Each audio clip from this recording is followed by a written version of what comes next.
뭐 1월까지 와서 도면을 그려요. 나 맨날 나오잖아. 아, 그래서 저까지 이렇게 힘들게 나오게 해요. 너는 어저께 출근 안 했으니까 일요일날 나온 거고. 그래. 뭐 도면이 중요해요? 그 중요하지. 네가 지금 사람 일도 못하게 막 마이크 채우고 옆에서 밝은 거 켜고 막 그러니까 그런 거지. 잠못 자고 나오면 힘들잖아요. 그래도 좀 오늘은 조금 자긴 잤어. 잤어요? 응. 돈 때문에 이렇게 나오는 거 아니에요? 돈 때문에. 돈에 환장해서. 뭐 그렇다고 치죠. 진짜 이유를 말해보세요. 저기 인터뷰 좀 해요. 아니, 그냥 한번 얘기해 봐. 이거 조명 이렇게 키니까 어때요? 뭐 카메라 대고 그러니까. 부담스러워. 엄청 부담스러워. 엄청 부담스러워요? 엄청 부담스러워. 그래요? 뭐 물어보고 싶은 게 뭐야? 얘기해 봐. 아니, 우리가 이게- 유튜브 하기는 했으니까. 이게 왜 도면을 돈 주고 시키면 되지, 직원을 구해서 굳이 이렇게 막 어렵게 막 현장 왔다 갔다 거리고 뭐하러 이렇게 도면을 사장님이 직접 그려요? 내가 직원이 없었던 적이 대부분이긴 한데 도면 그리는 그 디자이너를 고용한 적도 있어. 네. 있기는. 근데 우선 현장에 대한 이해라던가 네. 손님이 뭘 원하는지 뭐 이런 것들은 네. 그래도 내가 하는 게 맞다고 생각을 했고, 네.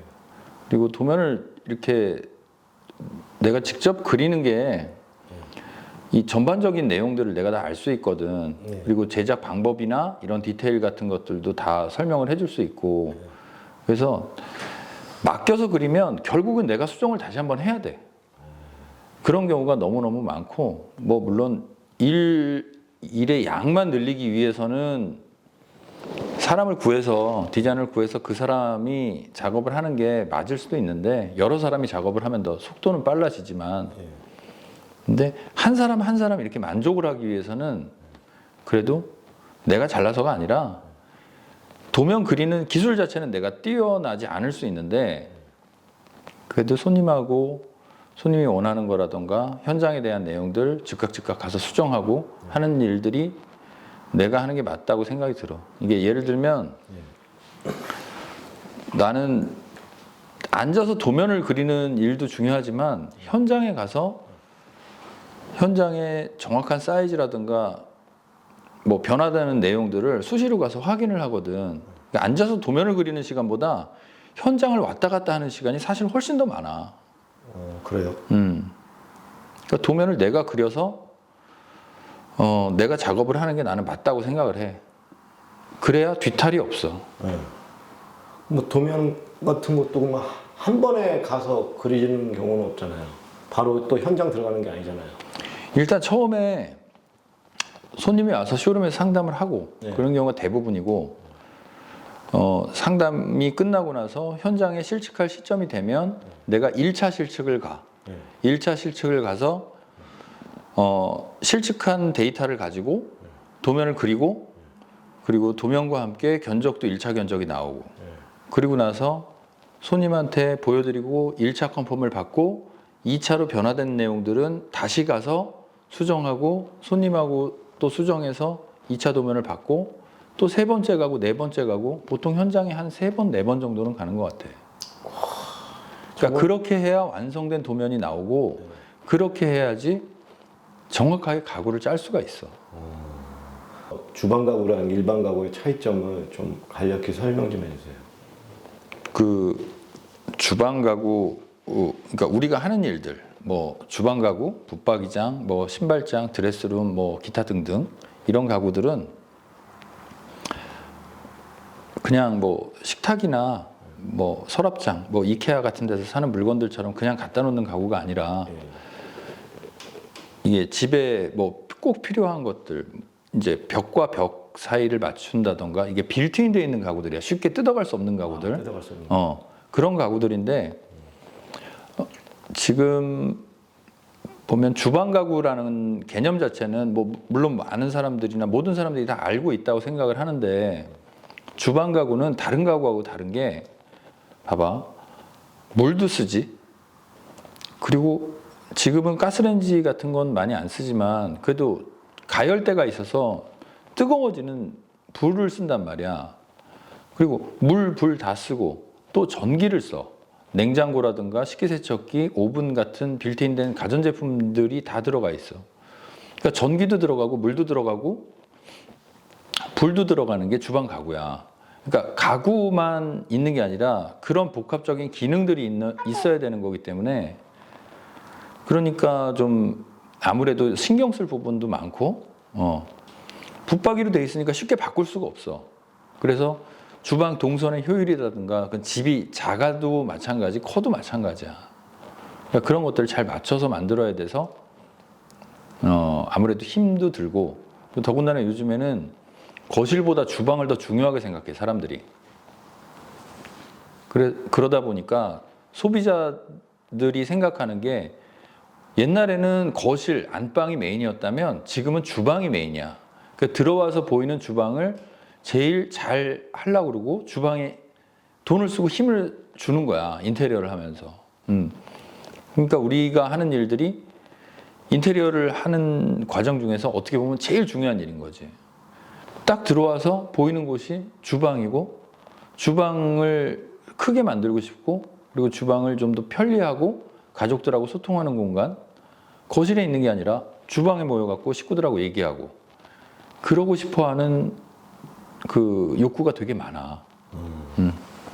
그게 보면 그 주방 가구라고 생각하면은 일반 사람들은 주방 안에 있는 가구만 생각하거든요. 그러면은 라르마는 주방 가구만 있는 게 아니라 여러 포인트를 주고 가구를 만들잖아요. 대략적으로 이렇게 예를 든다면 어느 곳을 다 들어갈 수 있는 거죠? 일단 집의 입구부터 생각을 해보면 현관에 들어가면 뭐 현관장, 신발장이라고 얘기하는 것들이 있잖아. 신발을 보관하는 장소가 있어 현관에. 그 신발장 그리고 최근에는 공간이 좀 된다면 현관에다가 신발을 좀 신고 받기 편할 수 있도록 벤치 같은 것도 제작을 해. 그래서 현관에 들어가는 신발장 우선 그리고 뭐 복도라든가 뭐 필요한 공간에 있는 빌트인 수납장 그리고 이제 우리가 보통 메인으로 하는 주방 가구 싱크대가 있지. 그리고 싱크대가 있으면 주변에 뭐 다용도실이나 또 팬트리 공간이 있어. 그런 것들. 그리고 방으로 들어가서 침실에 있는 붙박이장 그리고 화장대 그 파우더 공간이 있고 그리고 드레스룸 공간. 드레스룸은 뭐 붙박이장처럼 할 수도 있고 우리가 최근에 하는 월패널 시스템이라고 그래서 뭐 어떻게 매장처럼 좀 옷도 예쁘게 걸 수 있는 그런 드레스룸을 만들기도 하고 안방에 들어가는 침대도 제작을 하는데 뭐 안방이나 뭐 공부방 같은 데 침대도 제작하고 책장도 제작하고 뭐 이렇게 나열하자면 집안에 들어가는 모든 가구들은 빌트인 형태로 우리가 제작할 수 있어. 근데 중요한 건 전부 다 빌트인을 해서 우리한테 해라 라고 내가 손님한테 설득하진 않아. 아, 왜 그래요? 그냥 내가 손님한테 하는 용어로 설명을 하면 저희가 가구를 하지만 저희한테 전부 다 주문을 해가지고 우리가 가구를 만들어 드린 집안을 딱 가보면 가구가 많으면 물론 나는 돈을 많이 벌겠지. 양이 많으니까. 근데 어느 공간에는 가져다 놓는 오브제 같은 역할을 하는 가구들이 있어야 돼. 나는 그렇게 생각해. 예를 들면 빈 방에 책상도 들어가야 되고 침대도 들어가야 되고 책장도 들어가야 되고 여러 가지가 들어가야 되면 그 중에 일부만 라르마에서 하시고 나머지는 구매해서 편하게 가져다 놓을 수 있는 가구들을 사라 라고 얘기를 하거든. 이해가 안 되는 게 야, 밥 먹다가 왜 가구 보고서 내가 가구를 잘했지 이런 생각할 사람 나는 세상에 아무도 없다고 생각해. 많아. 자, 또 하나. 집들이 할 때만 근데 가구라는 게 주방 가구라는 게 남자한테보다는 여자들한테 원래 여자가 주 목적이잖아요. 지금은 뭐 시대가 바뀌어서 그럴지 몰라도 친구들이 놀러 오면은 인정을 해줘요. 근데 친구 위에 여자 공간으로서 뭐 커피 한 잔을 하더라도 내가 혼자 주방 가구로 둘러볼 수도 있는 거고 조용한 때 그럴 때 더 만족감을 얻을 수 있는 그런 가구를 만들어야 된다고 생각해요. 그리고 이게 다시 돌아가 보면 우리가 라르마가 다른 데하고 뭐 차이가 있느냐? 라는 거는 어떻게 보느냐에 대한 차이인 것 같아. 어떤 시각으로 보느냐. 물론 가구를 제작해서 만드는 업체들은 굉장히 많아. 국내에 굉장히 많고 그런데 나는 제일 큰 차이점이 내가 너무 많은 걸 한다?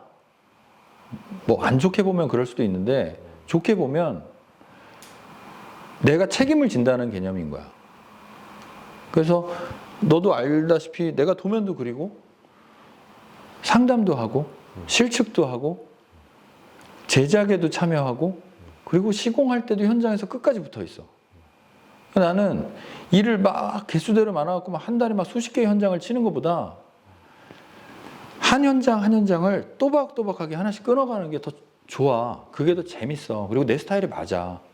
그러니까 내가 직원들을 막 수십 명, 수백 명을 거느리고 그런 사업을 하는 거는 내 체질에 맞질 않아. 나는 그냥 어떻게 보면 제작자로 남고 싶은 거야. 그러니까 이걸 좋게 보는 사람은 장인정신이라고들 얘기하는데 나는 뭐 거기까지 거창하게 생각은 안 해. 거기까지 거창하게 생각은 안 하고 그러니까 이건 내가 진짜 좋아서 하는 일이고 그런 얘기를 하더라고. 이게 부자가 돈을 쓰면 제일 마지막으로 플렉스하는 게 가구래. 그러니까 이건 네 말 맞다나 누구한테 보여주고 자랑질을 하려면 사람을 우리 집으로 데려와야 되는 거야. 그래야만 볼 수 있어. 그러니까 벽에 걸려 있는 그림도 마찬가지지. 근데 이건 뗐다 붙였다가 가능하잖아. 그림 같은 건. 근데 가구는 그렇게 못해. 그리고 어지간한 사람들은 와서 뭐 거기에 대해 뭐 감동을 받거나 이런 사람들도 있기는 있겠지만 아닌 사람도 있는 거야. 내가 좋은 백을 들고 좋은 시계를 차고 좋은 차를 타고 다니면 뭐 누구나 다 알아줄 수 있는데 가구는 그렇지 않거든. 그리고 우리가 뭐 굉장히 유명한 브랜드나 이런 건 아니잖아. 근데 중요한 게 뭐냐면 쓰는 사람이 만족을 하는 가구인 거야. 그리고 오래돼도 괜찮은 거야. 이렇게 하길 잘했다. 그러니까 쓰면서 만족이 되는 가구들이 분명히 있어. 그래서 그런 거를 만들고자 하는 게 목적인 거고 다른 사람을 폄하하는 게 아니라 정말 나는 거기에 대해서 진심이야. 내가 디자이너 출신이기는 해. 그렇다고 아주 문외한은 아니야. 근데 분야가 좀 다를 뿐이지. 나는 편집 디자인을 했단 말이야. 그러니까 잡지나 간행물들 같은 거에 편집 디자인을 했기 때문에 책을 보고 신문을 보고 잡지를 보면 이렇게 딱 펼쳐놓으면 사람들은 그걸 보통 아무 생각 없이 읽지만 이 한 페이지 안에는 레이아웃이라고 그래서 이 정확한 계획에 의해서 글자의 간격과 뭐 줄과 줄 사이의 간격, 사진의 배치 뭐 이런 것들이 다 정해져 있어. 어떤 거든지 마찬가지야. 그러니까 그렇게 줄을 맞추고 간격을 맞추고 어떤 게 더 보기 좋다는 거는 이미 머릿속과 경험에서 내가 체득이 돼 있는 사람이라서 그래서 가구를 만드는 걸 더 잘할 수 있었는지도 몰라. 사람들이 보통 라르마 하면 좀 비싸다고 생각을 해. 근데 그게 눈높이를 어느 정도 두느냐에 따라서 물론 달라지긴 하는데 내가 생각하기에 나는 별로 비싸지 않은 가구라고 생각하거든. 그리고 뭐 높은 거, 중간 거, 낮은 거를 생각한다면 우리는 쉽게 말하면 어퍼미들이야. 중상 정도 되는 레벨을 대상으로 하는 거야. 그러니까 그게 가격대로 따지면 좀 애매하긴 한데 아주 낮은 품질이나 그러니까 가격 대비로 낮다고만 생각을 하면 어쩔 수 없이 하드웨어나 이런 것들을 좀 그래도 저렴한 것들을 써야 돼. 근데 그런 것들이 분명히 하자가 나거든. 그래서 검증되지 않은 부품들은 내가 쓰지 않고 그래도 알려지고 검증이 된 부속들만 쓰기 때문에 가격대는 결국엔 중간 이상은 갈 수밖에 없고 또 완전히 하이엔드를 추구해서 좀 어렵게 만들고 그렇게 해서 단순히 가격만 올리는 그런 제품은 나도 지향해. 그래서 중간에서 이상 정도 되는 중상 정도 되는 제품 그 정도가 내가 만들 수 있는 거고 내가 제일 잘할 수 있는 것 같아. 시간이 지나면 아, 이게 더 깔끔하고 더 좋구나. 그래서 그 간격을 줄이려고 굉장히 노력하는 모습을 보이는데, 저도 그걸 하루 지나고 또 보고, 하루 지나고 또 보고, 하루 지나고 또 보고 하니까 달라지더라고요. 아, 이게 가구가 좀 모던함이 있어야 되는구나. 근데 그걸 고객이 알아주지 않잖아요. 지금 당장은. 근데 왜 굳이 그렇게 노력을 하시냐 이거죠. 아니야. 근데 그건 네가 얼마 안 돼서 그렇지 아는 사람은 분명히 알아. 그리고 그거가 만드는 사람 입장에서 생각을 해봐도 나는 그것조차도 자신 있게 내 만족이라고 생각을 해. 그리고 내가 가장 중요하게 생각하고 우리 애들한테도 얘기하는 게 다른 거 없어. 귀찮은 걸 하자야. 어? 내가 물건을 잘 만들려면 만드는 사람이 귀찮아야 돼. 아, 이거 쉽게 가면 되는데. 그게 아니라 귀찮고 손 한 번 더 가는 거. 그거를 해야지만 좋은 물건이 나와. 다 좋다 이거예요. 근데 뭐 저 직원 입장에서 사장님 굳이 고객한테 어필 안 하잖아요. 그냥 아는 사람은 알 거라고 생각하죠. 그게 그러니까 얼마나 그게 우리의 그냥 수준인 거야. 그건 우리가 기본이지. 그건 기본이지. 내가 굳이 그걸 어필할 이유가 없어. 그 좀 구질구질하지 않냐? 그것까지 어필하면. 그냥 우리는 그냥 이런 거고 알 사람은 아는 거고. 사장님 모르시는데 다른 업체들은 무지하게 어필합니다. 아니, 라르마는 이렇다. 뭐 이렇게 얘기하고 싶은 거 마지막으로 있나요? 그러니까 뭐 이게 아까도 얘기한 것처럼 뭔가 작은 걸 가지고 이게 굉장히 대단한 것이냐 하는 건 내가 정말 낯간지러워서 못하겠어. 그런 거는. 근데 그런 건 있어. 뭐 이런 게 조금 만들기는 어려운데 우린 이렇게 하고 있다라는 걸 내가 유튜브를 하면서 그런 것들을 좀 보여주고 싶기는 해. 아, 그래서 이렇게 하도 얘기를 안 하시니까 유튜버를 하는 이유거든요. 뭐 유튜브를 해서, 그러니까 방송에서 그런 거를 보여줄 수 있으면 그게 소비자들한테 얼마나 어필이 될 수 있는지는 모르겠지만 내가 본 것들이 많잖아. 그래도 본 것들이 많으니까 내가 뭐 유럽 출장을 가거나 그러면 내가 처음에 유럽 출장을 갔을 땐 정말 자괴감에 빠졌었거든. 왜요? 내가 너무 가구를 나는 정말 벌레만도 못한 사람이구나 하고, 그래서 어떻게든 좀 따라가야 되겠다 싶어서 노력을 많이 했어. 그리고 나중에 이제 소개를 하겠지만 우리가 제작하는 방식이나 그런 것들도 기존의 방식과는 조금 다른 부분들이 그래도 있어. 그래서 그런 부분들을 좀 설명해주고, 아, 라르마 가구는 이래서 좀 튼튼하고 하자도 좀 없고 그런 가구라는 거를 좀 보여주고 싶어. 이번에 진행할게요. 아까 얘기했던 거 얘기하셔야지. 1편에서 얘기했던 거. 중요한 부분. 그 질문이 뭐였지, 네가? 그게? 그때 질문이 뭐였더라? 근데 나는 그냥 얘기해. 아니 그냥 이런 얘기에 녹아든 거 아닌가? 그때 질문이 뭐였는지 모르는데 그 내용도 좋기 때문에. 질문을 네가 얘기를 해줘야 그때 뭐였지? 생각이 안 나. 근데 지금 오히려 그러니까 이게 봐봐요. 각오가 있잖아. 나는 상품이 아니다. 우리 아르마는 누가 이거 얼마 주세요. 그게 아니다라는 걸 얘기를 해줘야 된다 이거지. 그래. 어떻게 보면 상품이잖아요. 이거 갖다 붙여요. 돈 있으면 되는 거 아니야. 짜 그냥 헛소리 하지 말고 그럼 된 거 아니야. 근데 정말 나랑 안 맞는 사람이 있어. 그러니까 대화의 포인트도 그렇고, 그러면 나도 그거는 손님이 나를 결정할 권리가 있듯이 제작업체를 고를 수 있듯이 나도 손님을 고를 수 있다고 생각을 하는 거야. 그렇다고 해서 내가 싸가지 없게 얘기하거나 그러진 않아. 내가 되게 정중하게 거절하고 그렇게 하는 경우고, 우리가 만드는 가구가 그냥 갖다 놓고 아니면 뭐 그냥 갖다 버리고 아니면 뭐 다시 이거 안 할래요 환불받고, 우리 홈쇼핑이 아니잖아. 다 100% 주문 제작하는 가구야. 이거는 그 소비자, 그 사람 이외에는 어떤 누구도 만족할 수 없어. 근데 그 만족이라는 게 제일 중요한 포인트야. 그래도 해놓고 욕은 먹지 말아야 되고 뭐 전화했는데 나중에 1년 있다 2년 있다 소비자가 나한테 전화했어. 뭐 하다 보니까 살다 보니 짐이 늘어나서 뭐 여기에 선반 하나만 좀 더 있었으면 좋겠다. 우리 그냥 해주잖아. 어? 무슨 뭐 추가로 돈을 받거나 이런 것도 없어. 어? 그러니까 그런 부분들 소비자를 만족시키는 게 난 중요하다고 생각이 드는 거야. 그래, 오늘 사장님 인터뷰 감사하고요. 도면 그리세요. 알았어. 이제 무슨 도면을 그리는지 밥 먹으러 가야지. 예.